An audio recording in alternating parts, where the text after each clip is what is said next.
Once upon a time in a small town, there was a philosophy professor known for his unique and engaging teaching methods. One day he decided to make a special visit to the local primary school, hoping to share an important lesson with the young students there. On the day of his visit, the professor entered a classroom carrying a large, empty glass jar. His eyes twinkled with a playful mystery that instantly captured the attention of the students. They knew that today was going to be different from any other school day. The professor placed the jar on the table, and from beneath the table, pulled out a pile of big stones, each about the size of a fist. One by one, he carefully placed these stones into the jar until no more could fit. Then, he turned to the class and asked, "Is this jar full?" The students, seeing that no more stones could be added, nodded and said, "Yes." To their surprise, the professor then pulled out a bag of pebbles. He started pouring them into the jar, shaking it slightly. The smaller pebbles rolled into the open spaces between the larger stones. He asked again, "Is this jar full now?" Some students, starting to catch on, hesitated, but many still replied, "Yes, now it's full." The professor then produced a bag of sand and began pouring it into the jar. The tiny grains filled all the remaining spaces between the stones and pebbles. "Is the jar full now?" he asked for the third time. This time, the students responded with a mix of curiosity and understanding. "Probably not." Lastly, the professor pulled out a jug of water and poured it into the jar, saturating the sand. Only then did he agree that the jar was indeed full. He looked at his students and explained, "I want you to realize that this jar signifies your life. The stones are the important things, your family, your health, and your friends. Things that, if everything else was lost and only they remained, your life would still be full. The pebbles are the other things that matter, your job, your house, your car.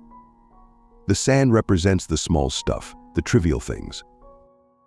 He continued, "If you put the sand or the pebbles into the jar first, there's no room for the stones. The same goes for life. If you spend all your time and energy on the small stuff and the mundane tasks, you'll never have room for the things that truly matter most.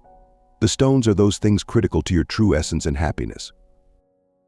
They represent spending quality time with your loved ones, caring for your health, and pursuing your dreams and passions. If you don't prioritize these things, you may find at the end that you've left out the most important parts of your life." He concluded powerfully, "Make sure you put the stones in first. They are your foundation, your main pillars. They are your family, your health, your dreams. Don't let the pebbles or the sand, the secondary tasks, the routine, the trivialities, shake precedence over them.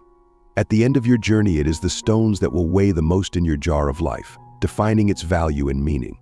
Let your life be driven by the things that enrich your spirit, that fulfill your soul, and that matter the most. The rest is just pebbles and sand." As the professor concluded his speech, a thoughtful student raised her hand and asked, "But Professor, what about the water? Where does that fit into our lives?" The professor smiled at her insightful question and responded, "Ah, the water. The water signifies that no matter how full your life may seem, there's always room for a cup of coffee or tea with a friend.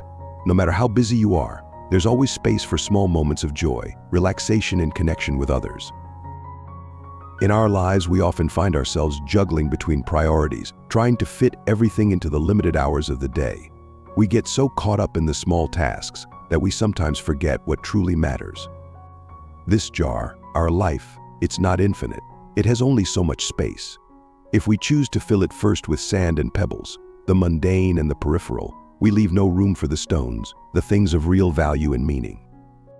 In the end, the professor said with a warm smile, "Remember, it's not about having a big, busy life filled to the brim, but about leading a fulfilling life rich with experiences that truly matter to you.